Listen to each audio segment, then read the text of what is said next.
Hello guys, it's me Saurabh Manna. Welcome back to my channel.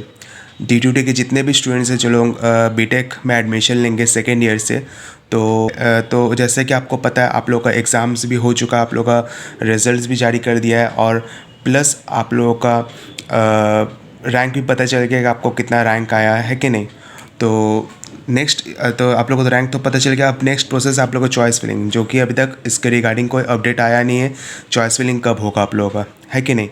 तो जब choice तो मैं भी वेट कर रहा हूँ कि आप लोगों का चॉइस फिलिंग कब होगा, है ना। तो मुझे ऐसा चांसेस लग रहा है कि नेक्स्ट वीक तक आप लोगों का चॉइस फिलिंग का प्रोसेस चालू हो जाना चाहिए। और D2T से रिलेटेड कुछ भी नोटिफिकेशन हो या कुछ भी अपडेट हो, मैं ही लाता हूँ अपने चैनल में।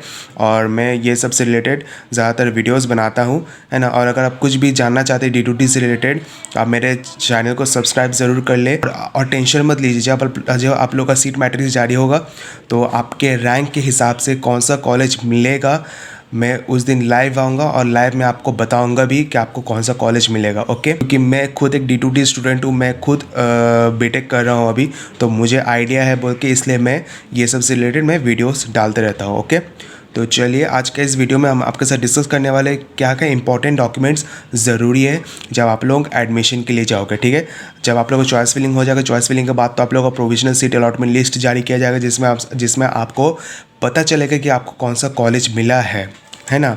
तो जिस कॉलेज में आपको जो कॉलेज आपको मिलेगा तो वही कॉलेज में आपको एडमिशन लेना है कि नहीं। तो वो कॉलेज में एडमिशन जब आप देने जाओगे, जब आप एडमिशन लेने जाओगे, जब आप सीट बुक कराने जाओगे कॉलेज, तो उस टाइम क्या क्या डॉक्यूमेंट्स ज़रूरी है विथ प्रूफ के साथ, विथ ओरिजिनल प्रूफ के साथ, क्योंकि मेरे पास सब प्रूफ है ना। तो प्रूफ के साथ मैं आपको दिखाऊंगा एक एक करके, है ना। तो वीडियो को लास्ट तक ज़रूर देखिएगा। ओके, तो क्या क्या डॉक्यूमेंट्स है विद प्रूफ के साथ मैं आपको बता दूं। फर्स्ट है आपका प्रोविजनल सीट अलॉटमेंट लेटर। थोड़ा मेरे हैंडराइटिंग को इग्नोर कीजिए क्योंकि मेरा हैंडराइटिंग थोड़ा ख़राब है ना। तो फर्स्ट है आपका seat allotment letter. Seat allotment letter कब मिलेगा, जब आप लोगों को सीट अलॉटमेंट लिस्ट जारी कर दिया है तब आप लोगों को सीट अलॉटमेंट लेटर भी जारी कर दिया जाएगा। आप लोगों को डाउनलोड करना होगा, पैसा देगा। ठीक है, तो सीट अलॉटमेंट लेटर कैसे दिखेगा मैं आपको दिखा दूँ एज अ प्रूफ के तौर पे। तो ये है मेरा सीट अलॉटमेंट लेटर, जो कि ये मेरे पिछले साल का सीट अलॉटमेंट लेटर था। यहाँ पे मेरा CML रैंक भी मेंशन है, यहाँ पे सब कुछ है ना। जिसका TFW रैंक था तो TFW रैंक मेंशन रहेगा, जिसका EWS रैंक था तो उसका EWS रैंक मेंशन रहेगा, है ना। जिनका कैटेगरी रैंक था, जिनका SMQ रैंक था, सब कुछ इसमें मेंशन रहेगा। ओके, और साथ ही साथ जो आपको कॉलेज मिलेगा तो इसमें सब कुछ वही मेंशन रहेगा। जैसे मेरे को दुमका इंजीनियरिंग कॉलेज मिला था, वो भी मैकेनिकल में, और वही पेमेंट सीट में मुझे पेमेंट सीट मिला था। ठीक है, और पार्शियल एडमिशन फ़ीस जो कि 1000 रुपीज़ मैंने पेमेंट किया था जब मैंने अलॉटमेंट लेटर डाउनलोड किया था। ठीक है, तो अलॉटमेंट लेटर डाउनलोड करते वक्त हम लोगों से 1000 रुपीज़ पेमेंट करने के लिए बोला गया था। ठीक है, और जिस कॉलेज में मुझे एडमिशन लेने के लिए बोला गया था तो वहाँ का नोडल ऑफिसर का नाम दिया हुआ था, और साथ ही साथ उनका फ़ोन कॉन्टैक्ट नंबर भी दिया हुआ था, और उनका वहाँ का वेबसाइट या तो email ID यहाँ का मेंशन किया हुआ था। ठीक है, और साथ ही साथ यहाँ पे लिखा हुआ था कि यहाँ बोला गया था जिस डेट तक एडमिशन के लिए बोला गया था, जो लास्ट डेट था, वही लास्ट डेट के अंदर आपको एडमिशन ले लेना, जो कि हम लोग का लास्ट डेट था 26/12/2020 लास्ट डेट हम लोग का था। ठीक है, एडमिशन लेने का, है ना। इसके बाद से अगर 26 तारीख को अगर आप एडमिशन नहीं लेते हो, या तो 26 तारीख तक अगर आप एडमिशन नहीं लेते हो तो आपका जो सीट था वो कैंसिल हो जाएगा। तो इसलिए हम लोग का 26 तारीख लास्ट डेट था। ठीक है, तो इसके साथ साथ अब मैं आपको बताऊं कि इसमें और क्या क्या डॉक्यूमेंट्स बोला गया था, मैं आपको यहाँ पे मैं बता देता हूँ, है ना। तो देखिए यहाँ पे मैं देखिए यहाँ पे लिखा हुआ है, अगर कुछ भी क्वेरी जानना चाहते हैं तो आप नोडल एडमिशन या तो नोडल ऑफिसर को आप कांटेक्ट कर सकते हैं। ठीक है, फिर यहाँ पे लिखा हुआ list of certificate documents original copies required for the admission. इसके बाद लिखा हुआ जो सर्टिफिकेट्स या तो जो डॉक्यूमेंट्स बोला गया है इसमें ओरिजिनल कॉपीज़ के साथ साथ जेरॉक्स कॉपीज़ भी ले जाना होगा। ओके, तो फर्स्ट ऑफ ऑल जैसे मैंने आपको बताया सीट और प्रोविजनल सीट अलॉटमेंट लेटर, जो कि ये मेरा सीट अलॉटमेंट लेटर मैंने आपको अभी दिखाया। उसके बाद आपका admit card, marksheet and passing certificate of class 10th या तो इक्विवेलेंट एग्जामिनेशन। ओके, 10th का एडमिट कार्ड, 10th का मार्कशीट और 10th का पास सर्टिफिकेट ज़रूर ले लीजिएगा, आपके पास होगा ही होगा, है ना। फिर उसके बाद बोला है admit card, marksheet of all semesters and passing certificate of diploma BSc। ठीक है, यहाँ पे बोला गया admit card, marksheet of all semester, मतलब फर्स्ट से लेकर 6 सेमेस्टर जितने भी एडमिट कार्ड है और मार्कशीट है, सब कुछ ले लीजिए एडमिट कार्ड। और ये सब में है मेरा मार्कशीट, जो कि मैं मार्कशीट का प्रूफ भी दिखा देता हूँ थोड़ा। तो ये मेरा फर्स्ट ईयर का मार्कशीट जो कि मैं आपको दिखा रहा हूँ, यह आपको देना होगा। फिर आपको सेकेंड ईयर का मार्कशीट जो कि देना होगा कॉलेज में, थर्ड ईयर का मार्कशीट देना होगा कॉलेज में, फोर्थ ईयर का मार्कशीट देना होगा कॉलेज में, फिफ्थ ईयर का भी मार्कशीट आपको लेना होगा कॉलेज से लेके आपको कॉलेज में देना है, वो सब ओरिजिनल विथ जेरॉक्स कॉपीज़ के साथ साथ, ओके। और सिक्स्थ सेमेस्टर का भी ले लीजिएगा। सिक्स सेमेस्टर में आप याद रखिएगा, सिक्स सेमेस्टर में फिफ्थ और सिक्स दोनों का मेंशन रहता है इसमें, ठीक है। फिफ्थ का तो अलग से आता ही है बोर्ड से, है ना। फिफ्थ का अलग से बोर्ड की तरफ से आता है, जेओटी की तरफ से, है ना। और सिक्स्थ वाला भी आता है जिसमें से आपका फिफ्थ और सिक्स दोनों का मेंशन रहता है। ठीक है, यहाँ पे बता दूँ, जो फिफ्थ सेमेस्टर जो परसेंटेज दिखाया गया था यहाँ पे लिखा है, और एग्रीगेट मार्क्स यहाँ पे दिया हुआ है, मतलब फिफ्थ और सिक्स दोनों मिला के यहाँ पे एग्रीगेट मार्क्स दिया हुआ है। जैसे मेरे को सिक्स सेमेस्टर मेरे को 73.25 मिला था, फिफ्थ सेमेस्टर में 79.75% मिला था। तो ये दोनों मिलाकर ये मेरा एग्रीगेट मार्क्स हो 76.50, ठीक है। तो ये सब हुआ मेरा मार्कशीट्स वगैरह, जो कि इस अलॉटमेंट सीट में बोला गया था कि admit card, marksheet of all semester, ठीक है। और एक चीज़ मैं आपको बता दूं, अगर आपके पास सिक्स्थ सेमेस्टर का मार्कशीट नहीं आता है ना, बोर्ड की तरफ से, बट उस टाइम आप लोग का एडमिशन चालू हो जाता है, तो एक चीज़ ज़रूर याद रखिएगा, आप कॉलेज वालों को बोलिएगा एक प्रोविजनल मार्कशीट बना देना, ठीक है। तो जैसे मैं आपको दिखा दूँ, ये ऐसा प्रोविजनल मेरिट लिस्ट कुछ ऐसा दिखने को मिलेगा। ये मेरा पाकुड़ पॉलिटेक्निक का प्रोविजनल मेरिट लिस्ट था, जो कि मैंने फिफ्थ और सिक्स सेमेस्टर का बनवा के रखा था, क्योंकि जब हम लोग को जब एडमिशन लेने गया था तो उस टाइम हम लोग का फाइनल वाला नहीं आया था, ठीक है, बोर्ड की तरफ से। तो मैंने कॉलेज से बनवा के रखा था प्रोविजनल। तो प्रोविजनल जो है कुछ ऐसा दिखने को मिलेगा। यहाँ पे मेरा कॉलेज का नाम मेंशन किया हुआ है, जेओटी एफिलिएटेड है या एसीटी एफिलिएटेड, सब कुछ ऐसा मेंशन लिखा हुआ है। और ये मेरा प्रोविजनल मार्कशीट है, ठीक है। ये वाला बनवा के आप कॉलेज जाके ये वाला दे सकते हैं, और आप कॉलेज जिस कॉलेज में आपको एडमिशन मिलेगा वहाँ जाकर आप बता सकते हैं, सर मेरा बोर्ड मतलब जेओटी बोर्ड से अभी तक हम लोग का ओरिजिनल मार्कशीट नहीं आया है, बोल के मैं अभी प्रोविजनल सबमिट कर रहा हूँ, है ना। और जब हम लोग को फाइनल आ जाएगा तो मैं फाइनल वाला सबमिट कर दूंगा, ओके। और उस टाइम जो कॉलेज में आप एडमिशन लोगे तो वो वहाँ के जो एडमिशन्स लेंगे उनको खुद भी पता रहेगा कि हाँ जेओटी की तरफ से अभी तक कोई रिज़ल्ट आया नहीं है फाइनल वाला, तो आपसे प्रोविजनल मार्कशीट ले लिया जाएगा। और अगर आप लोग का फाइनल मार्कशीट आ जाता है बोर्ड से अगर आपके कॉलेज में आ जाता है, तो आप कॉलेज से ज़रूर ले लीजिए, यहाँ से लेकर आप जहाँ आप एडमिशन लोगे वहाँ पर ज़रूर दे दीजिएगा ओरिजिनल वाला, ठीक है। और अगर नहीं आता आप प्रोविजनल दे सकते हैं, इसमें कोई प्रॉब्लम वाली बात नहीं, ठीक है। तो इसके बाद बोला गया है local residential certificate issued bye CEO SDO, है ना। तो लोकल रेसिडेंशियल सर्टिफिकेट कुछ ऐसा दिखता है, जो कि ये मेरा बना हुआ था लोकल रेसिडेंशियल सर्टिफिकेट। यहाँ पे लिखा हुआ देखिए, अगर आपका CO या तो SDO का बना हुआ तो कोई प्रॉब्लम नहीं, मेरा SDO का था तो इसलिए मैंने दे दिया, तो मेरा कोई प्रॉब्लम नहीं किया गया, ठीक है। और SDO किस लिए रहता है, क्योंकि ये वैलिड रहता है फॉर ऑल पर्पज़ के लिए, एजुकेशन, काम के लिए, सब के लिए सब पर्पज़ के लिए ये काम ये अवेलेबल है ना। और एक चीज़ याद रखिएगा, अगर आपका रेजिडेंशियल सर्टिफिकेट 2017 है तो 2017 के बाद बना हुआ है तो आप दे सकते हैं, इसमें आपका मना नहीं करेगा, ठीक है। और अभी बहुत सारे स्टूडेंट्स का डाउट है कि सर मैंने तो वहाँ पे जब अपने फॉर्म फिलअप किया था वहाँ पे दो ऑप्शन था, एक परमानेंट था और एक लोकल था, ठीक है। तो सब लोग तो परमानेंट में क्लिक करके सब ने परमानेंट में क्लिक किया था, क्योंकि जब परमानेंट में क्लिक करने के बाद उसमें कैटेगरी ऑप्शन वगैरह आ रहा था, है ना, ST SC वाला। और जब मैंने लोकल में क्लिक किया था उसमें सिर्फ जनरल का ऑप्शन आ रहा था, ठीक है। तो अगर आपने परमानेंट में क्लिक किया है तो कोई प्रॉब्लम नहीं है।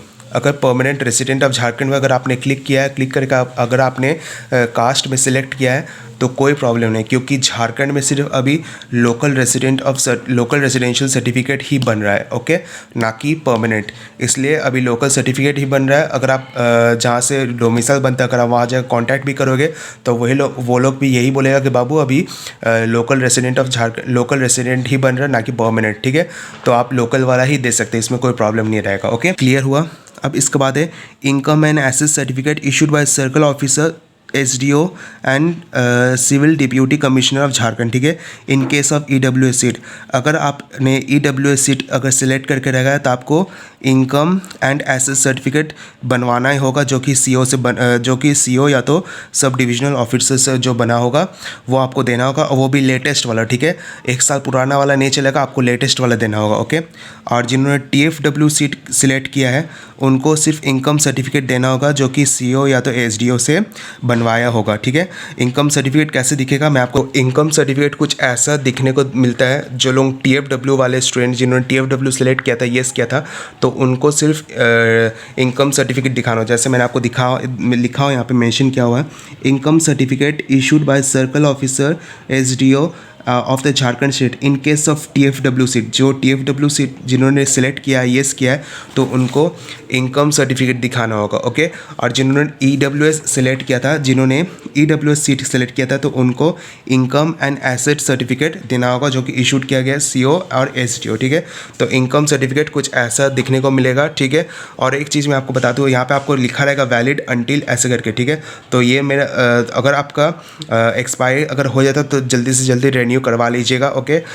मैंने पिछले साल बनवाया था, तो ये मेरा एक्सपायर हो गया है और ये मेरा कोई काम का नहीं था बोल के ऐसे पढ़ा हुआ, मैंने इसका कोई अपडेट नहीं करवाया था, है ना। तो मेरा कोई काम का नहीं था और मैंने टीएफडब्ल्यू में ये या तो नो नहीं किया था बोल के, ये मेरा कोई काम का नहीं रहा, ठीक है। मेरा ही गलती था, क्योंकि उस टाइम मेरा इनकम सर्टिफिकेट नहीं बना हुआ था, तो मैंने टीएफडब्ल्यू में नो कर दिया था, ठीक है।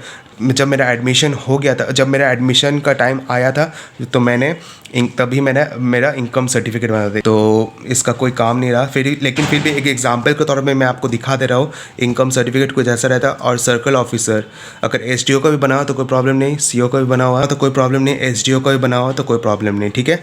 और एक चीज़ याद रखिएगा, सर्टिफिकेट वैलिड रहना चाहिए। और अगर डेट अगर ओवर हो जाता है, और अगर कॉलेज में जब आप एडमिशन लेने जाओ अगर उनको दिख जाता है कि आपका डेट ओवर हो गया, तो आपका तुरंत एडमिशन कैंसिल कर देगा, ठीक है। तो इसलिए जल्दी तो अपना ये वाला टीएफडब्ल्यू के लिए जो इनकम सर्टिफिकेट इसको रेन्यू करवा लीजिएगा, ओके। नेक्स्ट है caste certificate issued by circle officer SDO and deputy commissioner in case of category seat. जिन्होंने कैटेगरी सीट का लाभ लिया, जिन्होंने जो एससी एसटी या तो BC1 BC2 कैटेगरी वाले स्टूडेंट्स, उनको कास्ट सर्टिफिकेट देना होगा, वो भी वैलिड वाला, ठीक है, लेटेस्ट वाला देना होगा। और अगर सीओ का बना हो या तो एसडीओ का बना हो तो आप दे सकते हैं, ओके, कोई प्रॉब्लम नहीं है। उसके बाद है नेक्स्ट पॉलिटेक्निक या तो कॉलेज लिविंग सर्टिफिकेट। अब आपको सीएलसी देना होगा कॉलेज का, तो सीएलसी कैसे दिखने को मिलेगा मैं आपको दिखा दूँ। सीएलसी जो है ये खुद कॉलेज वाला बना के देता है। जैसे मेरा पाकुर पॉलिटेक्निक का था, ये मेरा Pakur polytechnic college leaving certificate है ना। कुछ ऐसा आपको दिखने को मिलेगा, है ना। तो कुछ ऐसा आपको दिखने को मिल रहा है यहाँ पे, है ना। तो अपना अपना कॉलेज का अपना अपना फॉर्मेट रहता है, वो कॉलेज वाला बना के देता है। इसमें कोई टेंशन वाली बात नहीं है, बस आपको कॉलेज को वो बोलना है कि सर मुझे सीएलसी चाहिए, तो अब मुझे सीएलसी दिलवा दीजिए, ठीक है। तो सीएलसी बनवा लीजिएगा। और अगर सीएलसी बनने में अगर लेट हो जाता है, और अगर आप लोग का एडमिशन चालू हो जाता है और अगर आपका सीएलसी नहीं बनता है, तो आप कॉलेज में बोल सकते हैं, जहाँ आप एडमिशन लेंगे तो आप बोल सकते हैं कि सर कुछ प्रॉब्लम के कारण अभी तक सीएलसी नहीं बन रहा है, तो मैं अब जल्दी से जल्दी मैं सीएलसी दे दूंगा। तो अब एडमिशन जब आप लोग का एडमिशन का टाइम मिलेगा, जो लास्ट डेट रहेगा, लास्ट डेट से पहले आपको सीएलसी वगैरह सबमिट कर देना होगा, ओके। सीएलसी ज़रूर दे दीजिएगा। आपका हो गया सीएलसी। अब इसमें बोला गया है medical fitness certificate from the registered medical practitioner, ठीक है। मेडिकल सर्टिफिकेट और एंटी रैगिंग सर्टिफिकेट इस कॉलेज में मांगा जाता है। हर कॉलेज में मेडिकल सर्टिफिकेट और एंटी रैगिंग सर्टिफिकेट मांगा जाता है। और इस रिगार्डिंग मैंने वीडियो भी बना के रखा है ना। तो अगर आपको बनवाना है मेडिकल सर्टिफिकेट और एंटी रैगिंग सर्टिफिकेट कैसे बनवाना है, तो इसके रिगार्डिंग मैंने वीडियो बना के रखा है, आपको आई बटन में मिल जाएगा, ओके। और हाँ, एक चीज़ यहाँ पे एक चीज़ जैसे मेंशन नहीं है, वो है माइग्रेशन सर्टिफिकेट, ठीक है। माइग्रेशन सर्टिफिकेट मांगा जाता है इसमें, है ना। हर कॉलेज में माइग्रेशन सर्टिफिकेट मांगा जाता है, ठीक है। तो माइग्रेशन सर्टिफिकेट ज़रूर ले लीजिएगा, है ना। तो देखिए कुछ ऐसा, ये SBD का मेरा माइग्रेशन सर्टिफिकेट है ना। तो ये मेरा कुछ ऐसा दिखने को मिलता है माइग्रेशन सर्टिफिकेट, जो ये बोर्ड से बन के आता है, ठीक है। तो ये मेरा पिछले साल आया मेरा बन के, है ना। तो ये आपको जहाँ आप एडमिशन होंगे या वहाँ पे आपको देना होगा, ठीक है। माइग्रेशन सर्टिफिकेट आपको देना होगा, ठीक है। आप माइग्रेशन सर्टिफिकेट दे दीजिएगा। इसके बाद जब कॉलेज में जब आप लोग का एडमिशन हो जाएगा तो वहाँ पर आपको रजिस्ट्रेशन करने के लिए बोला जाएगा। तो रजिस्ट्रेशन में क्या करना है क्या नहीं करना है मैं आपको वीडियो के माध्यम से बता दूंगा कि रजिस्ट्रेशन में क्या क्या ज़रूरी है, ठीक है। तो रजिस्ट्रेशन प्रोसेस क्या है मैं आपको बता दूंगा नेक्स्ट वीडियो में जब आप लोगों का एडमिशन हो जाएगा, ठीक है। तो ऐसा माइग्रेशन सर्टिफिकेट दिखने को मिलता है तो आपको माइग्रेशन सर्टिफिकेट देना होगा, ठीक है। और जब आप मार्कशीट वगैरह जब आप दोगे, मार्कशीट के बाद आपसे पूछा जाएगा फाइनल ईयर का सर्टिफिकेट देने, जो कि JOT से बन के आता है। तो फाइनल जो सर्टिफिकेट आप लोग को जो JOT से बन के आएगा कुछ ऐसा दिखने को मिलेगा। लेकिन यहाँ पे लिखा राज्य प्रौद्योगिकी शिक्षा परिषद झारखंड, ठीक है।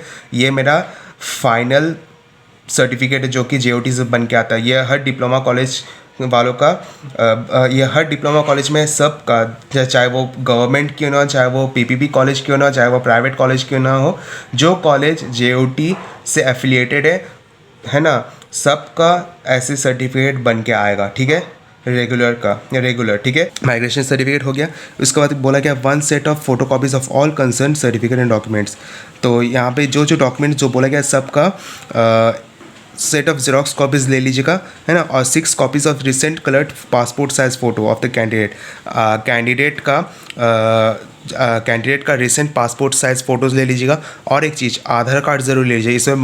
इसमें मेंशन नहीं आधार कार्ड, बट आपको आधार कार्ड देना होगा, क्योंकि जब मैंने एडमिशन लिया था तो उस टाइम मेरे से आधार कार्ड लिया गया था जेरोक्स, ठीक है। ओरिजिनल नहीं, जेरोक्स लिया गया था, ठीक है। एंटी रैगिंग सर्टिफिकेट भी इसमें मेंशन नहीं है, बट आपको कॉलेज जो आप जहाँ एडमिशन लोगे तो आपको वहाँ बोला जाएगा कि आप एंटी रैगिंग सर्टिफिकेट दीजिए। तो इसलिए आप एंटी रैगिंग बनवा लीजिएगा, है ना, क्योंकि जब मैंने एडमिशन लिया था तो मेरे से एंटी रैगिंग सर्टिफिकेट मांगा था। तो अच्छा मैंने पहले से बनवा के रखा था बोल के मेरा एंटी रैगिंग सर्टिफिकेट ले लिया था, ठीक है। यहाँ पे मेंशन नहीं है, बट आपसे एंटी रैगिंग सर्टिफिकेट मांगेगा ही मांगेगा, ओके। तो उम्मीद करता आपका ये सारा डाउट क्लियर हो चुका है। मैंने एक एक प्रूफ के साथ मैंने आपको बताया कि क्या क्या सर्टिफिकेट ज़रूरी है, और मैंने सीट अलॉटमेंट लेटर भी मैंने आपको दिखा दी कि क्या क्या कैसा दिखता है और क्या क्या डॉक्यूमेंट्स देना होगा। तो आपके लिए ज़्यादा हेल्पफुल होगा। इतना डिटेल में आपको कोई बताया भी नहीं होगा जितना मैंने डिटेल में बताया, ओके।